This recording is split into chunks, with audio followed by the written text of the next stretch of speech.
¿Cómo están? Bienvenidos. Aquí parte Agenda Económica para este día martes 12 de marzo. Gracias por estar con nosotros a esta hora en vivo, por supuesto. Son las 8 de la mañana con 2 minutos y los acompañamos con los temas más importantes del día en materia económica, también en las finanzas y lo que está ocurriendo con los mercados. Partimos con nuestros titulares, como siempre. Este es un adelanto de lo que vamos a estar revisando el día de hoy. Les vamos a contar, entre otras cosas, del informe bien preocupante que emitió el Consejo Fiscal Autónomo respecto al deterioro que se está viendo en las cuentas fiscales, en el balance que se hace con los datos de fines de 2023. Se perciben algunas señales que son preocupantes, entre ellas, por ejemplo, un aumento de la deuda bruta del sector público, y también se ven algunas señales preocupantes respecto a las proyecciones que se han hecho para este 2024 en cuanto a la capacidad de crecimiento de la economía y los ingresos que eso puede generar y cómo afecta finalmente el deterioro fiscal. Ya les vamos a estar contando en unos minutos sobre eso en la entrevista de hoy acá en Agenda Económica. Por otro lado, también les vamos a contar detalles respecto a la situación que se está viviendo en torno a las ISAPRES. Ayer, en otra sesión más para analizar el proyecto de ley corta que busca dar estabilidad al sistema, se conocieron algunos datos bien relevantes. Por ejemplo, cómo ha ido aumentando el nivel de deuda de las ISAPRES con las clínicas privadas. Bueno, este nivel en enero de este año ya supera los 630.000 millones de pesos.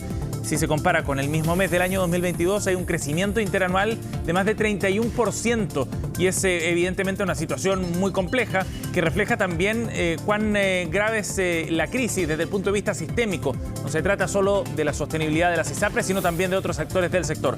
Ya les contamos más de lo que plantearon en esta sesión realizada ayer en la Cámara de Diputados. Bueno, nos vamos también a analizar otro dato y tiene que ver con la discusión política, porque este jueves habría novedades ya respecto al trabajo que está desarrollando el Ministerio de Hacienda con los especialistas técnicos de los distintos partidos políticos. Es el cierre ya de estas conversaciones para llegar a un acuerdo en materia del pacto fiscal. De todas maneras, hay algunos puntos en los que están lejos de llegar a algún consenso respecto a la posibilidad, por ejemplo, de subir el impuesto a la renta de determinados tramos, o bien la posibilidad de ir avanzando también en reducción del impuesto corporativo. Bueno, son algunos de los puntos que están sobre la mesa, pero el ministro Marcel ayer dio algunas señales y ya durante marzo, en todo caso, va a estar presentado el proyecto, o alguno de los proyectos más bien, que componen este pacto fiscal. Lo confirmó ayer, lo vamos a escuchar en minutos acá en Agenda Económica. Y ayer Máximo Pacheco, presidente del directorio de Codelco, estuvo en el Congreso, en la Comisión de Minería del Senado en particular, y entregó varias luces respecto a cómo va avanzando el acuerdo con SQM. Es un acuerdo muy relevante, sabemos, para el desarrollo de la industria del litio acá en Chile. Es un acuerdo inédito y podría cambiar completamente el mapa de quienes operan precisamente el salar más importante de nuestro país, el salar de Atacama. Bueno, Máximo Pacheco entregó algunas luces sobre qué es lo que viene en este proceso, que debería estar concluido de todas maneras a fines de este año. Ya les contamos más de lo que planteó el ejecutivo de la minera estatal. Y nos vamos a ver lo que está ocurriendo con los mercados también a esta hora. Revisemos los datos de las bolsas en el inicio de esta sesión, una que estará marcada por el dato de IPC, la inflación en Estados Unidos, un asunto que hemos seguido con atención en los últimos años. Bueno, hoy día se conoce ese dato y los mercados están operando en función de ello. En Asia se ven algunos repuntes muy fuertes, como el del Hang Seng, por ejemplo, que está subiendo más de 3%. El Nikkei en terreno más neutral, caída de 0,06%, mientras que Europa a esta hora está en tendencia más bien positiva. En el caso de Londres, con fuerza sube 1%. En el caso del Eurostoxx, el ponderado de varias bolsas europeas, 0,1% a esta hora de la mañana. ¿Qué es lo que está ocurriendo en el mercado local? Veamos los cierres del día de ayer de los datos más relevantes. El IPSA subió, llegó a los 6.416 puntos. Todo esto a la espera también de los datos inflacionarios de Estados Unidos. El dólar, por su parte, repuntó nuevamente después del cierre más cercano de los 960 del viernes. Ayer, lunes, cerró en 967 pesos. La UF, en tanto, hoy día se cotiza en 36.957 pesos.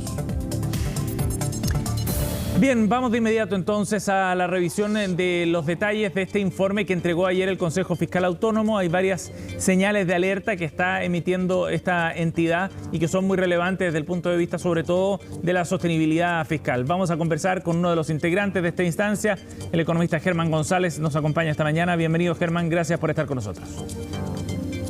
Bien, ¿cómo están? Muy buenos días y gracias por la invitación.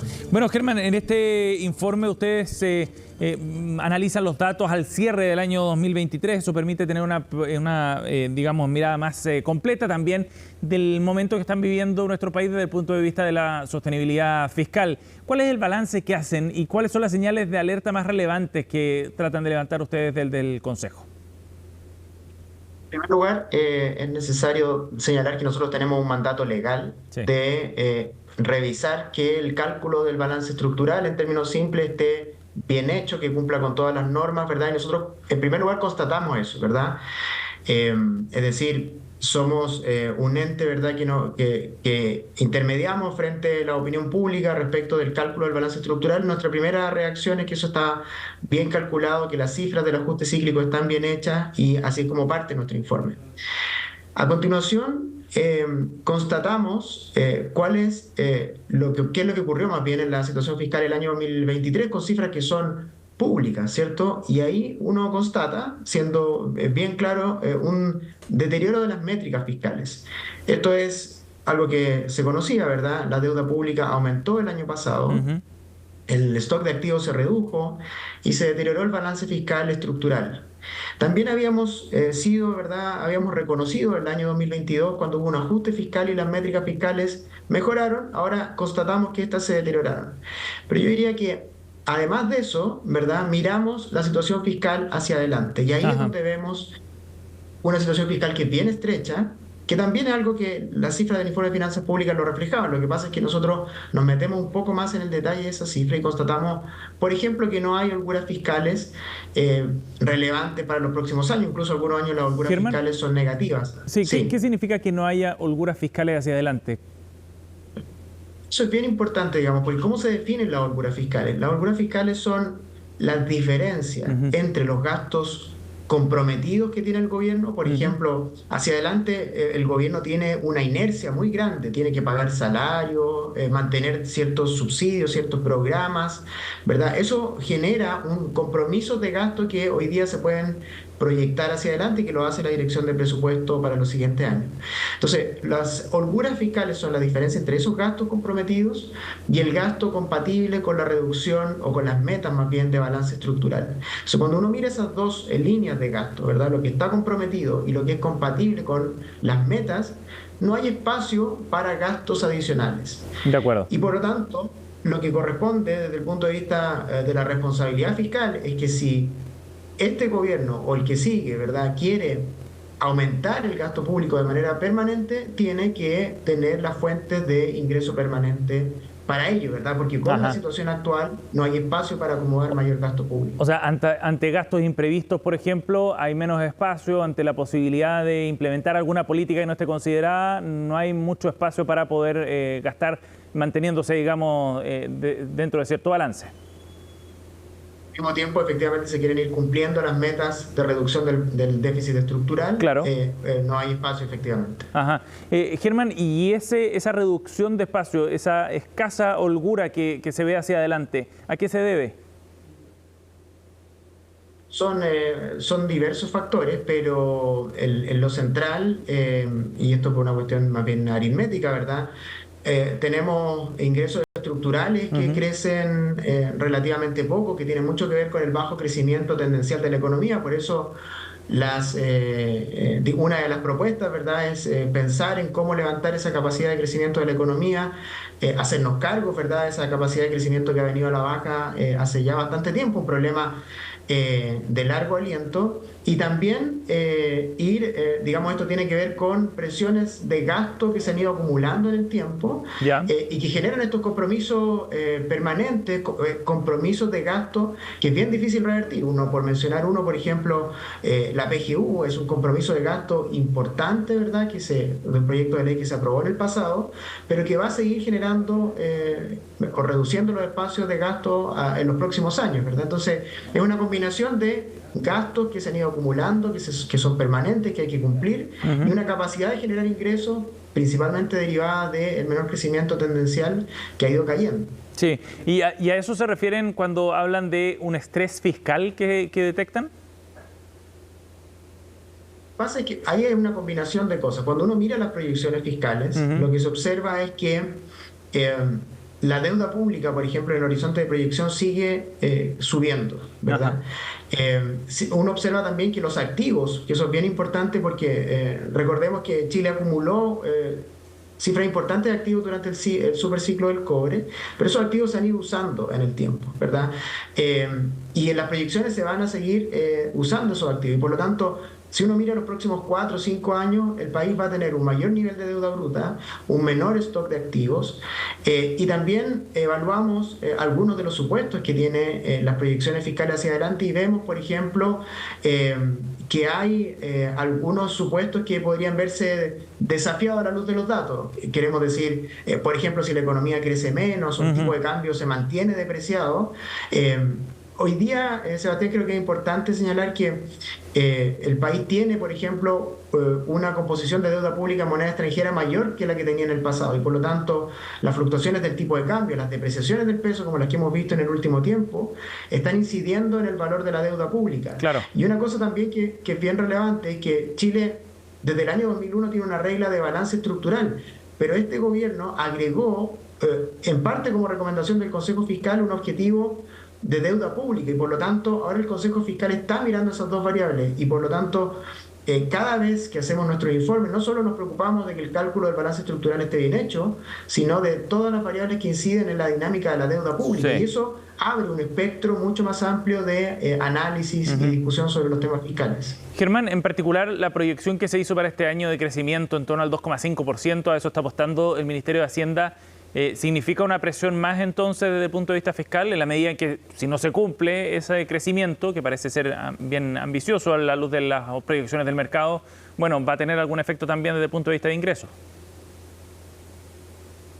Lo importante, Sebastián, más que la proyección de crecimiento del PIB, que digamos, en el informe nosotros lo constatamos, entonces uno compara el 2,5 con la encuesta de expectativa económica, organismos internacionales o el Banco Central, ese 2,5 está por arriba de ese rango. Ahora, es bien difícil, ¿verdad?, hoy día, partiendo el año, saber quién va a tener razón finalmente. Lo que en realidad nos importa desde el punto de vista fiscal es cómo esa proyección de crecimiento económico se traduce en la proyección de ingresos fiscales finalmente. Ajá. Y efectivamente, si la economía crece menos, uno esperaría que también los ingresos fiscales fueran menores, ¿cierto? Y eso agregara una presión sobre las finanzas públicas. Pero pasa también con otras variables, como digo, nosotros miramos el mediano y largo plazo y vemos, por ejemplo, que en la proyección de largo plazo no se cierra la brecha del precio del cobre con el precio de largo plazo que dan los expertos. Vemos también que no hay mucha información, no hay información sobre precio y producción de litio que está detrás de las proyecciones, y por lo tanto en este informe hacemos un llamado también a hacer más transparente la entrega de cierta información, como estas variables, por ejemplo, el precio y producción de litio, las transacciones en activos financieros, ¿verdad?, que hoy día generan efecto de la deuda pública, pero que no se publican, entonces requerimos más información en eso. Y así una serie de recomendaciones que... Sí, dime. Sí, y ahora, desde el punto de vista de la discusión de lo que viene en los próximos años, en términos de políticas públicas me refiero, ¿qué impacto tiene todo el diagnóstico que ustedes han hecho? ¿Cómo se refleja eso después en las limitaciones o no que tenga el gobierno que entre en 2 años más, en la discusión de una serie de temas que están sobre la mesa en materia de políticas públicas, como decía?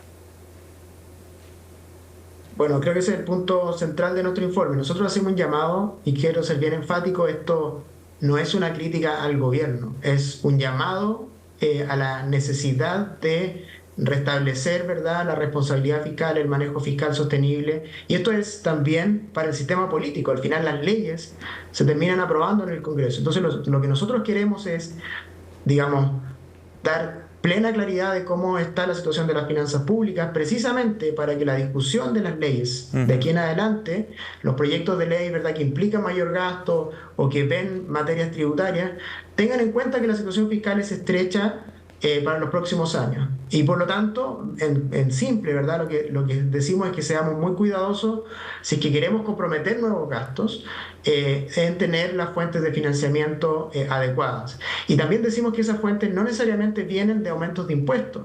El crecimiento económico, la eficiencia del gasto y el cumplimiento tributario, ¿verdad? Que no requiere alzas de impuestos, son fuentes de financiamiento permanente que tienen que estar en la discusión.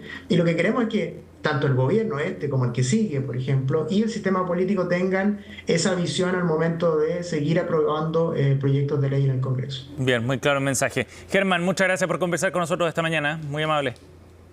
Gracias a ustedes. Muy buenos días. 8:18. Nos vamos a ir a una pausa y ya seguimos con más de Agenda Económica.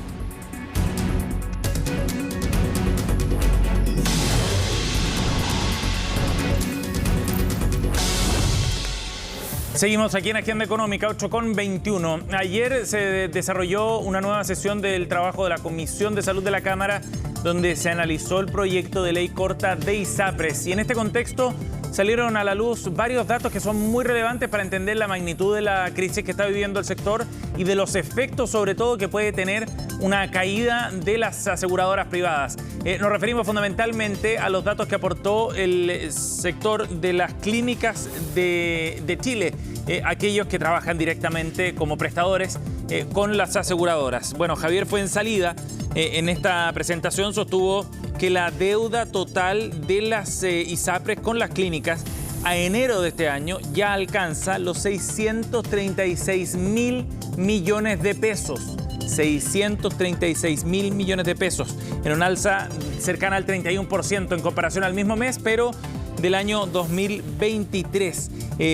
Durante ese mes, la deuda pública era de 272.000 millones, la deuda del Estado, para dimensionar también la magnitud del problema que se enfrenta por parte de las ISAPRES. En la medida en que las ISAPRES no sean sostenibles y que alguna de ellas eventualmente pudiera quebrar, eso va a tener consecuencias, advierten distintos expertos, en los prestadores precisamente, en las clínicas que tendrían quizás algunas cuentas incobrables y que tendrían que asumir las pérdidas también provocadas por esas deudas sin pagar.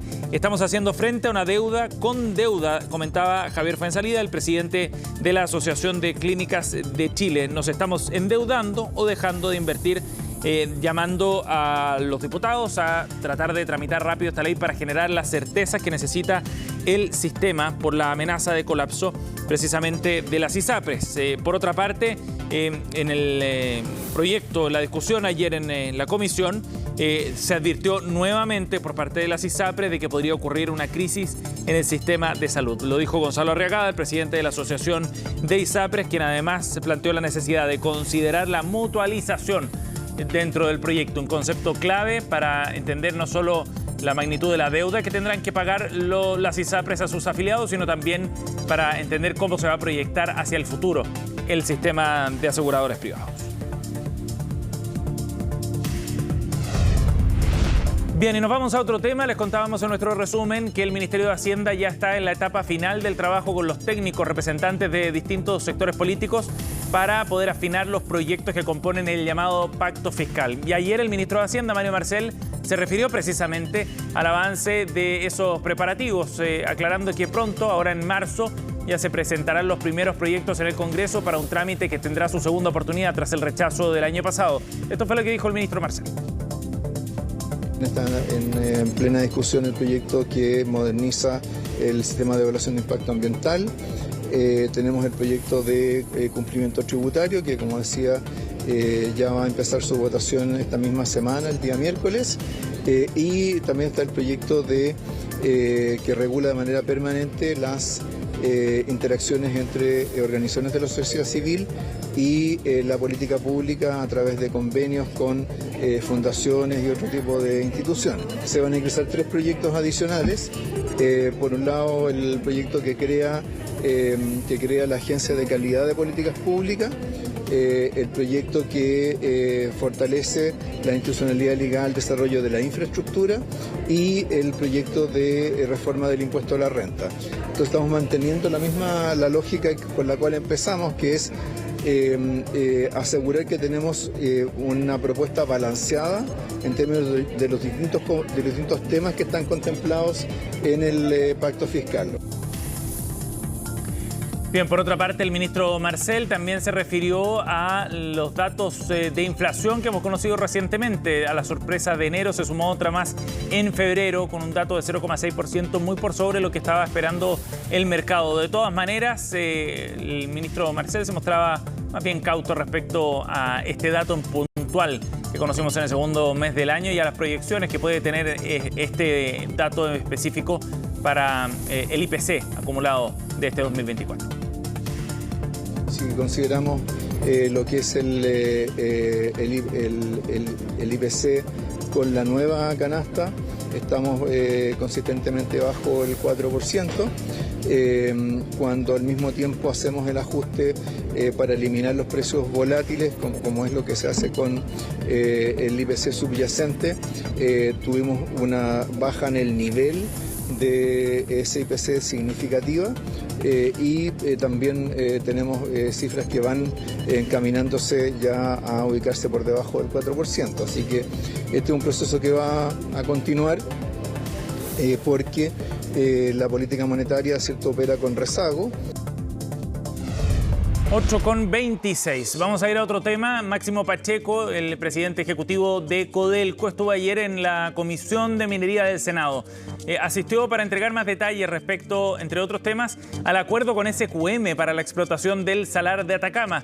Este acuerdo debería culminar ya en su implementación a fines de este año, de acuerdo a lo que planteó Máximo Pacheco en esta conversación con los senadores. De hecho, espera, de acuerdo a lo que planteó Pacheco, que pronto, en un plazo pronto, se pueda firmar ya ese acuerdo y de esa manera entonces se selle esta alianza que dieron a conocer públicamente en el último trimestre del año pasado ambas compañías. Ahora, Pacheco aclaraba también que vienen varios pasos por delante que son necesarios para sellar oficialmente este acuerdo.